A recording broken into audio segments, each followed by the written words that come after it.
बातम्यांपासून ते राजकारणापर्यंत प्रत्येक घडामोडीवर बारीक नजर ठेवणारा तुमचा हक्काचा लोकल न्यूज प्लॅटफॉर्म ठाणे दर्पण, ठाण्याचं खरं प्रतिबिंब।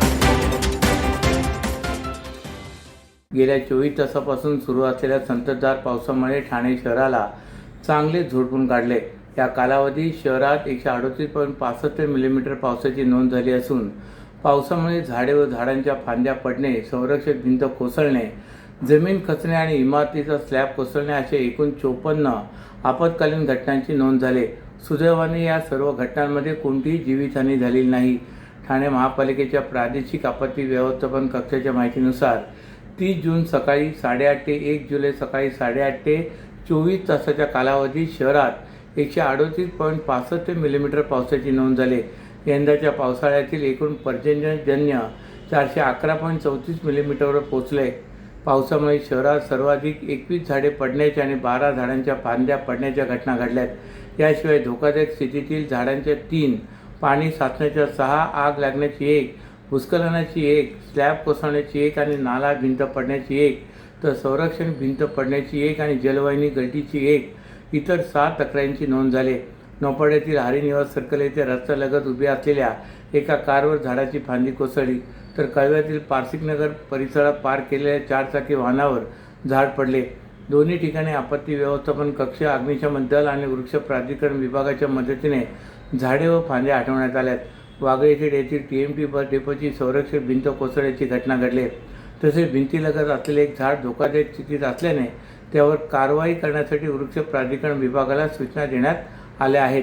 मुंब्र्यातील अमृतनगर परिसरात हिना कॉटेज या इमारतीच्या पहिल्या मजल्यावरील बाल्कनीचा स्लॅब कोसळल्याने 4 कुटुंबांना तातडीने बाहेर काढून सुरक्षित स्थळी हलवण्यात आले, तर नौपाड्यातील गावणपंत परिसरात बांधकामासाठी खोदलेल्या खड्ड्यामुळे जमिनीचा काही भाग खचून संरक्षण भिंत धोकादायक स्थितीत आले।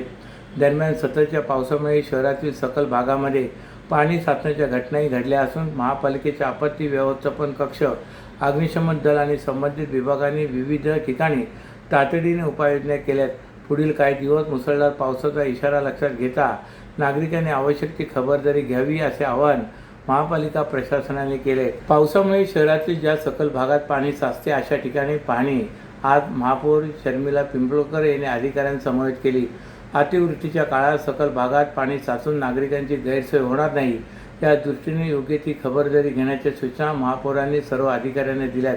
सखल भागात साचत असलेले पाणी पंपाच्या सहाय्याने नाल्यात सोडण्याच्या दृष्टीने कार्यवाही करावी, तसेच रस्त्यावरील पावसाळी गटारे पुन्हा स्वच्छ करावी जेणेकरून पाणी वाहून नेण्याची क्षमता वाढेल या दृष्टीने कार्यवाही करण्याचे आदेश यावेळी त्यांनी दिलेत। या पाणी दौऱ्यात शिवसेना गटनेते पवन कदम, नगरसेविका मृणाल पेंडसे, उपायुक्त जीजी गोदेपुरे, दीपक झिंजाड, सहाय्यक आयुक्त सचिन बोरसे, आरोग्य अधिकारी राणी शिंदे, कार्यकारी अभियंता मोहन कलाल, गुणवंत झांबरे, स्वच्छता निरीक्षक, उपमुख्य स्वच्छता निरीक्षक आदी संबंधित अधिकारी उपस्थित होते। यावेळी जांभळी नाका येथील पेड्या मारुती परिसर, मासुंदा तलाव, वंदना टॉकीज परिसर, चिखलवाडी, भांजेवाडी आदी ठिकाणच्या सखल भागाची पाहणी महापौर शर्मिला पिंपळकर यांनी केले।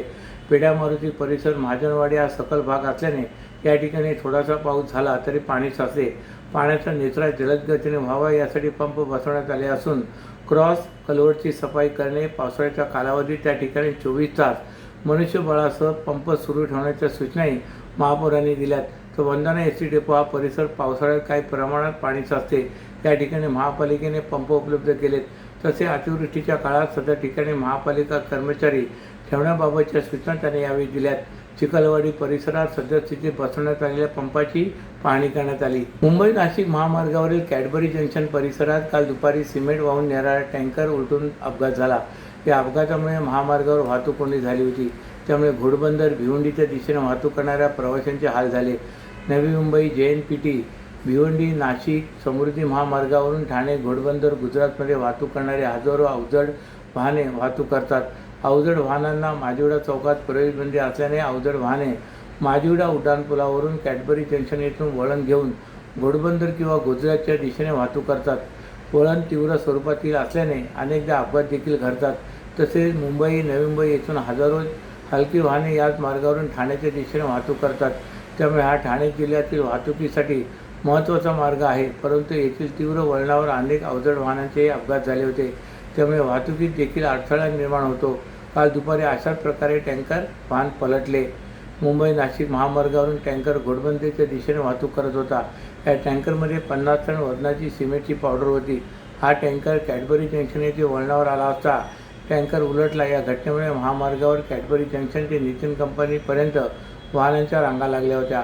वाहतूक कोंडीमुळे घोडबंदर, भिवंडी, माजिवडा, वसंत विहारच्या दिशेने वाहतूक करणाऱ्या प्रवाशांना कोंडीचा सामना सहन करावा लागला. तुमच्या व्यवसायासाठी खेळते भांडवल, क्षमता विस्तार, आधुनिकीकरण आणि यंत्रसामग्री खरेदीसाठी विश्वसनीय ओव्हरड्राफ्ट सुविधा, कर्ज मर्यादा 7 कोटींपर्यंत, जलद मंजुरी, 120 महिन्यांचा परतफेडीचा कालावधी, TJSB ODS drop against property, TJSB सहकारी बँक लिमिटेड, भरोसे का बँक, भविष्य का बँक. तुमच्या व्यवसायासाठी खेळते भांडवल, क्षमता विस्तार, आधुनिकीकरण आणि यंत्रसामग्री खरेदीसाठी विश्वसनीय ओव्हरड्राफ्ट सुविधा, कर्ज मर्यादा 7 कोटींपर्यंत, जलद मंजुरी, 120 महिन्यांचा परतफेडीचा कालावधी, TJSB ODS drop against property, TJSB सहकारी बँक लिमिटेड, भरोसे का बँक, भविष्य का बँक. तुमच्या व्यवसायासाठी खेळते भांडवल, क्षमता विस्तार, आधुनिकीकरण आणि यंत्रसामग्री खरेदीसाठी विश्वसनीय ओव्हरड्राफ्ट सुविधा, कर्ज मर्यादा 7 कोटींपर्यंत, जलद मंजुरी, 120 महिन्यांचा परतफेडीचा कालावधी, TJSB ODS drop against property, TJSB सहकारी बँक लिमिटेड, भरोसे का बँक, भविष्य का बँक. दादा, दात घासताय ना, मग पाणी का वाया घालवताय? ताई, भांडी घासा नाहीतर फोन पहा, पण नळ का चालू ठेवलाय? अंघोळ झाली ना करून, मग शॉवर चालूच. कपडे धुताय पण पाणी वाया जातंय, त्याचं काय? गाडी अशी धुताय आणि उद्या पाणी कायमचं संपलं तर? पाण्यासाठी किती जणांची वणवण होते. कित्येक कुटुंबांना तर पाणी मिळतही नाहीये. पाणी बोलत नाही, पण आपण त्याची किंमत जाणली पाहिजे. पाण्याचा अपव्यय टाळा, परिस्थिती भीषण होऊ शकते. प्रत्येक थेंब जपा, पाणी वाचवा. पाणी ही निसर्गाची देणगी आहे. पाणी निर्माण करता येत नाही. पाण्याची बचत हीच पाण्याची निर्मिती. ठाणे महानगरपालिकेतर्फे जनहितार्थ जारी. अल्पवयीन मुलीवर लैंगिक अत्याचार केल्याप्रकरणी 30 वर्षीय व्यक्तीला 20 वर्ष सश्रम कारावासाची शिक्षा ठाण्यातील विशेष पोक्सो न्यायालयाने सुनावले. धनेश्वर उर्फ धुळेश्वर पूजालाल कलासुवा असे शिक्षा झालेल्या आरोपीचे नाव आहे. कायद्याच्या चौकटीत अल्पवयीन मुलीच्या संमतीला कायदेशीर मूल्य नसते असे स्पष्ट करत न्यायालयाने कलासुवा याला शिक्षा ठोठावली. 2021 ते 22 या कालावधीत हा प्रकार घडला होता. आरोपी धनेश्वर उर्फ धुळेश्वर पूजालाल कलासुवा याला अल्पवयीन मुलीवर वारंवार बलात्कार केल्याप्रकरणी भारतीय दंड संहिता आणि पोक्सो कायद्याअंतर्गत लैंगिक अत्याचाराच्या गुन्ह्याखाली दोषी ठरवले. ठाण्याच्या कापूरवाडी पोलिसांनी जुलै 2022 या प्रकरणी गुन्हा दाखल केला होता. पीडित मुलगी माजिवडा भागात खाद्यपदार्थाची गाडी चालवायची, तर जवळच आरोपी कलासुवा याची चहाची टपरी होती. दोघांमध्ये प्रेमसंबंध होते आणि संमतीने शारीरिक संबंध ठेवले होते असा बचाव पक्षाचा युक्तिवाद न्यायालयाने फेटाळून लावला. कायद्याच्या चौकटीत अल्पवयीन मुलीच्या संमतीला कोणतेही कायदेशीर मूल्य नसते असे न्यायालयाने स्पष्ट केले असे PTIच्या वृत्तात म्हटले. मुलीने आपल्या आईला कलासुवा यांच्याशी प्रेमसंबंध असल्याचे सांगितले होते. याच काळात कलासुवाने वर्षभर तिच्यावर वारंवार लैंगिक अत्याचार केल्याचा आरोप तक्रारदाराकडून करण्यात आला. कलासुवा मुलीला घेऊन राजस्थानमधील आपल्या गावी गेला होता. तेथून परतल्यानंतर मुलीची वैद्यकीय तपासणी करण्यात आली, तेव्हा ती 20 आठवड्याची गरोदर असल्याचे समोर आले होते. ठाणे जिल्हा रुग्णालयात या मुलीचा गर्भपात करण्यात आला. त्यानंतर करण्यात आलेल्या DNA चाचणीत कलासुवा हाच त्या गर्भाचा पिता असल्याचे सिद्ध झाले. त्यामुळे फिर्यादीची बाजू भक्कम झाली व परस्पर संमतीने संबंध असल्याचा बचाव पक्षाचे युक्तिवाद न्यायालयाने फेटाळून लावला आहे व या आरोपीला 20 वर्ष सश्रम कारावासाची शिक्षा पोक्सो न्यायालयाने सुनावले.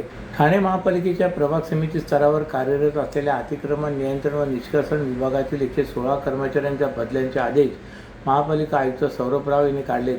अतिक्रमण नियंत्रण विभागाचे काम अधिक प्रभावीपणे राबवण्यासाठी तसेच विभागातील मनुष्यबळाचे योग्य नियोजन करण्याच्या उद्देशाने या बदल्या करण्यात आल्याचे सांगण्यात येत आहे. बदलीचे आदेश मिळाल्यानंतर संबंधित कर्मचाऱ्यांनी नियुक्तीच्या ठिकाणी तातडीने हजर राहणे बंधनकारक आहे. बदली झालेल्या ठिकाणी कर्मचारी हजर न झाल्यास संबंधितांवर शिस्तभंगाची कारवाई करण्यात येईल असे आयुक्त सौरभ राव यांनी आदेशात स्पष्ट केले. शहरातील विविध भागात अतिक्रमणाविरोधात कठोर आणि नियमित कारवाई करण्याची मागणी नागरिक, लोकप्रतिनिधी तसेच विविध सामाजिक संघटनांकडून सातत्याने केली जात होती. तसेच अनेक कर्मचारी दीर्घकाळ एकाच प्रभागात कार्यरत असल्याने अतिक्रमण विरोधी मोहिमांमध्ये अपेक्षित सातत्य व परिणामकारकता दिसून येत नसल्याबाबतही वारंवार सूचना प्राप्त होत होत्या. या पार्श्वभूमीवर प्रशासनाने सर्वकष आढावा घेत हा निर्णय घेतल्याचे महापालिकेने स्पष्ट केले.